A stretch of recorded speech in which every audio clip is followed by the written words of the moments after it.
Listen, I need to tell you something that might actually save you money and help you build more muscle at the same time. And I know that sounds too good to be true, but stick with me here because what I'm about to share flies in the face of what the supplement industry has been telling us for decades. So here's the deal. I used to be that guy at the gym, you know the one, shaking up my protein shake the literal second. I finished my last rep because I genuinely believed I had this magical 30-minute window where my muscles were just screaming for protein. Missed that window? Well, according to everything I'd read, my workout was basically pointless. Turns out, was completely wrong. And chances are, you've been getting this wrong too. Now before we dive into this, I want to make something crystal clear. Protein is absolutely essential. Your body needs it, especially if you're trying to build muscle or lose fat. That's not up for debate. What we're talking about today is whether protein shakes are actually necessary and whether most people are using them correctly. Let me start with the big one, the anabolic window. You've heard about this, right? That magical period after your workout, where you supposedly need to slam a protein shake, or your gains will just disappear into thin air. Well, a comprehensive review published in the Journal of the International Society of Sports Nutrition analyzed multiple studies on this topic, and here's what they found. The anabolic window isn't really a window at all. It's more like an anabolic garage door that stays open for somewhere between 24 to 48 hours after your workout. Think about that for a second. You have literally 2 full days where your muscles are primed to use the protein you consume. That post-workout shake you've been stressing about? Not nearly as time-sensitive as we thought. What actually matters is your total protein intake throughout the entire day, not just those 30 minutes after training. And speaking of total protein intake, let's talk about how much you actually need, because this is where it gets really interesting. The general recommendation for people who are trying to build muscle is about 1.6 to 2.2 grams of protein per kilogram of body weight per day. That comes from a meta-analysis published in the British Journal of Sports Medicine that looked at 49 different studies involving over 1,800 participants. Now here's where most people mess this up. They hear that number and immediately think they need protein shakes to hit it. But let's do some quick math. Say you weigh 80 kilograms, that's about 176 pounds. At the higher end, you'd need about 176 grams of protein per day. A chicken breast has about 30 grams. Greek yogurt has around 17 grams per serving. Eggs have about 6 grams each. 2 servings of fish, that's another 40 to 50 grams right there. You see where I'm going with this? If you're eating 3 solid meals a day with decent protein sources, you're probably already getting most of what you need without ever touching a protein shake. And here's the kicker. Research published in the American Journal of Clinical Nutrition found that protein from whole food sources might actually be more effective than supplements for muscle building. Because of all the other nutrients that come packaged with it, real food has vitamins, minerals, fiber, healthy fats, all these other components that work synergistically with protein. A protein shake? It's basically isolated protein with maybe some added vitamins if you're lucky. Your body doesn't process these the same way. Now, I'm not saying protein shakes are useless. They absolutely have their place, and I still use them sometimes. But here's when they actually make sense. If you're someone who genuinely struggles to eat enough protein through regular meals, maybe you're vegan or vegetarian and finding it challenging to hit your targets, or maybe you have a crazy schedule and you're constantly on the go, then yeah, protein shakes can be a convenient solution.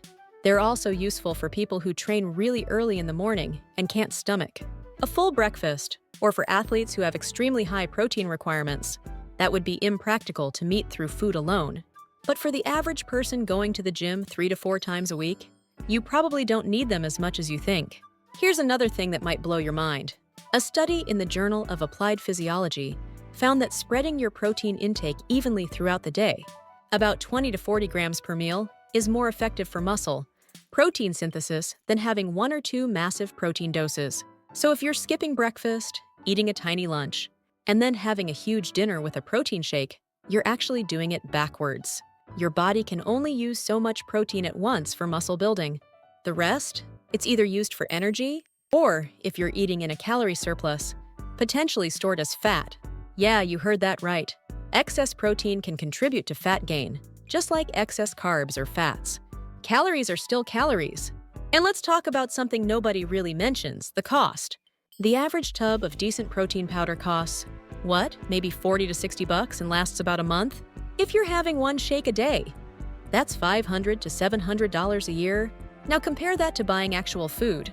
A dozen eggs costs about $3 to $5 in most places. Chicken breast, maybe $8 to $10 a kilogram.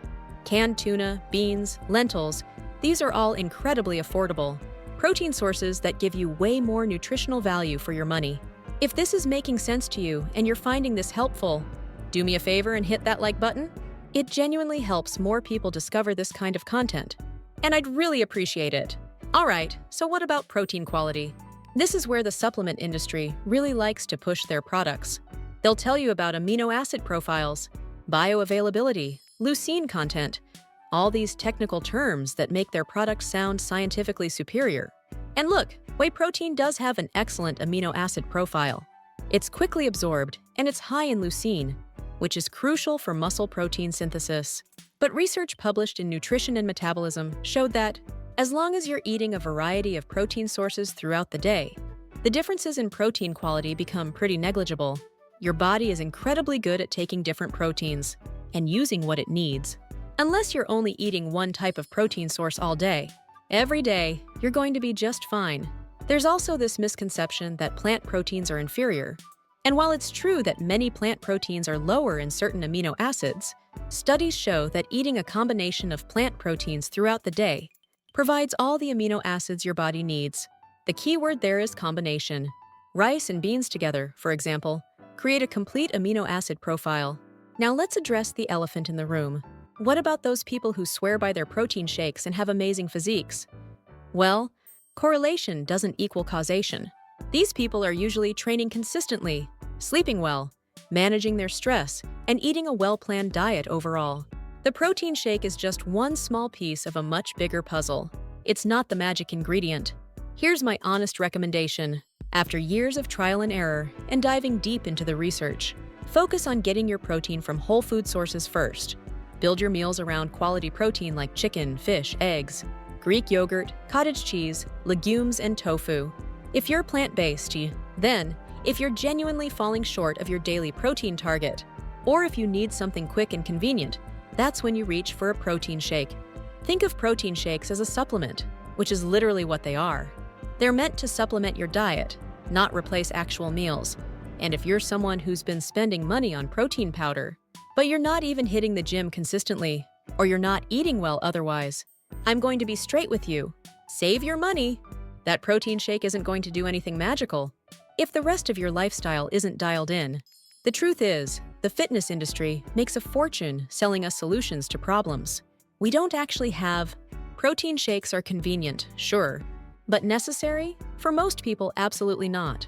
Your grandparents built muscle without them. Athletes for centuries built incredible physiques without them. The human body is designed to get nutrients from food. Shocking concept, I know. So here's what I want you to take away from this. Stop stressing about that post-workout shake. Stop thinking you need to spend a fortune on supplements. Start focusing on eating real whole foods, with good protein sources at every meal. Spread your protein intake throughout the day. Be consistent with your training. Get enough sleep. Manage your stress. These fundamentals will get you 95% of the results you're looking for.